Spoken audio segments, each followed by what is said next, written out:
இன்றைக்கு தமிழக மகளிர் உரிமை மீட்பு பயணம். தமிழக மகளிர்னா தமிழக பெண்களுடைய உரிமையை மீட்கும் பயணம் நிகழ்ச்சி சிறப்பாக போலூர் பகுதியில் நடந்து கொண்டிருக்கிறது.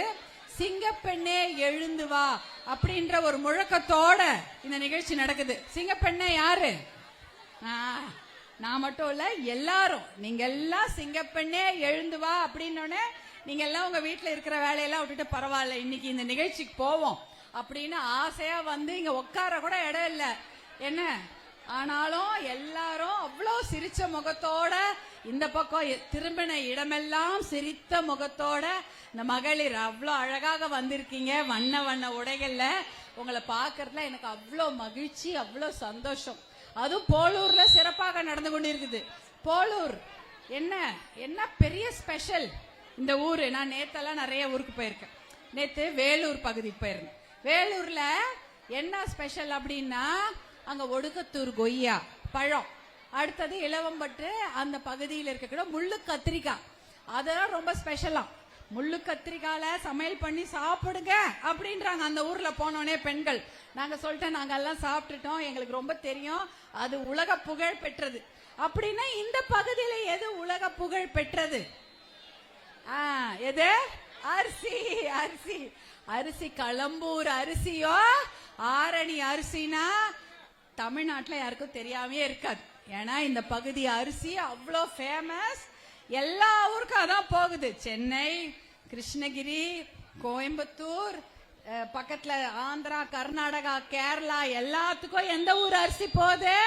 இந்த பகுதியில் இருக்கக்கூடிய களம்பூர் அரிசி, ஆரணி அரிசி இதான் போகுது. நான் ஒரு கல்யாணத்துக்கு போயிருந்தேன் போன வாரம்னு நினைக்கிறேன். போன வாரம் 10 நாளுக்கு முன்னாடி அது பெரிய கல்யாணம் சென்னையில் நடக்குது. அந்த கல்யாணத்துக்கு பெரிய பெரிய பெரிய ஆளுங்களா வந்திருந்தாங்க. தொழிலதிபர்களா இருக்கட்டும், அரசியல்வாதியா இருக்கட்டும், எல்லா பிரபலங்கள்லாம் அந்த கல்யாணத்துக்கு வந்திருக்காங்க. அந்த கல்யாணத்துல மெனு அப்படின்னு போட்டு வச்சுக்கிறாங்க. மெனுனா அன்றைக்கு அவங்க கல்யாணத்துல போடுற சாப்பாடு. அந்த சாப்பாட்டுல முதல்ல எழுதுனது என்ன தெரியுமா?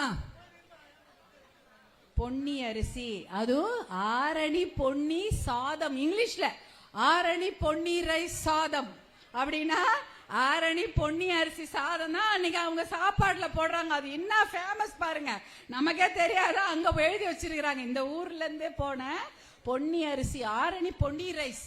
அதுல இன்னைக்கு வெள்ளை சாதமா அன்னைக்கு விருந்துல அவங்க பரிமாறப்படக்கூடிய சாதம். முன்னாடிலாம் பாஸ்மதி அரிசி அப்படின்னா பெருமையா எழுதுவாங்க. ஆனா இன்னைக்கு ஆரணி பொன்னி சாதம் தான் பெருமையா எழுதுறாங்க. அப்பேற்பட்ட பெருமை வாய்ந்த இந்த ஊர் இது. கிட்டத்தட்ட 50% இந்த களம்பூர் ஆரணி சாப்பாடு தான் ஊர் முழுக்க போகுது. தமிழ்நாடு முழுக்க அதான். மிச்சம் 50% ஏற்றுமதி ஆகிறது, வெளிநாட்டுக்கு போகுது. அதுலயும் ஒரு 5% பாத்தீங்கன்னா எங்க போகுது? மலேசியா, சிங்கப்பூர், சவுதி அரேபியா அதெல்லாம் எங்க இருக்கு பாருங்க அந்த ஊர்லாம். அங்க கூட எந்த சாதம் போகுது? நம்ம ஊரு அந்த சாதம் தான். களம்பூரும் ஆரணி அரிசியும் தான் எல்லா ஊருக்கும் சாப்பாடா போகுது. இப்ப எப்பேற்பட்ட ஸ்பெஷாலிட்டி பாருங்க இந்த ஊரு சாதம். அப்பனா போலூர் எப்பேற்பட்ட ஊர். அந்த ஊரு மிக பசுமையான ஊர். அது வேற எங்க? மலை அடிவாரத்து கீழே இருக்குதா, ரொம்ப பசுமை. வாழை, மஞ்சள் எல்லாமே இருக்குது. எல்லா கரும்பு, அரிசி எல்லாம் பயிரிடப்படுகிறது. அவ்வளோ பெரிய விவசாயம் சார்ந்த ஊர். விவசாயமா வேற என்ன இருக்கு? விவசாயம் தான் அதிகம். எல்லாருமே திருவண்ணாமலை மாவட்டம்னாலே விவசாயம் தான். அடுத்தது ஆரணிப்பட்டு கைத்தறிப்பட்டு பயங்கர ஃபேமஸ். எல்லாரும் ஆரணிக்கு வந்து பட்டு புடவை எடுப்பாங்களா இல்லையா? கல்யாணத்துக்கு எடுப்பாங்க, பரியத்துக்கு எடுப்பாங்க, எல்லாத்துக்கும் இந்த ஆரணிப்பட்டு தான் எடுத்துட்டு போவாங்க. இந்த பகுதினா ஆரணிப்பட்டு ரொம்ப ரொம்ப ஃபேமஸ். அதுவும் கைத்தறி நெசவு அது ரொம்ப ஃபேமஸ்.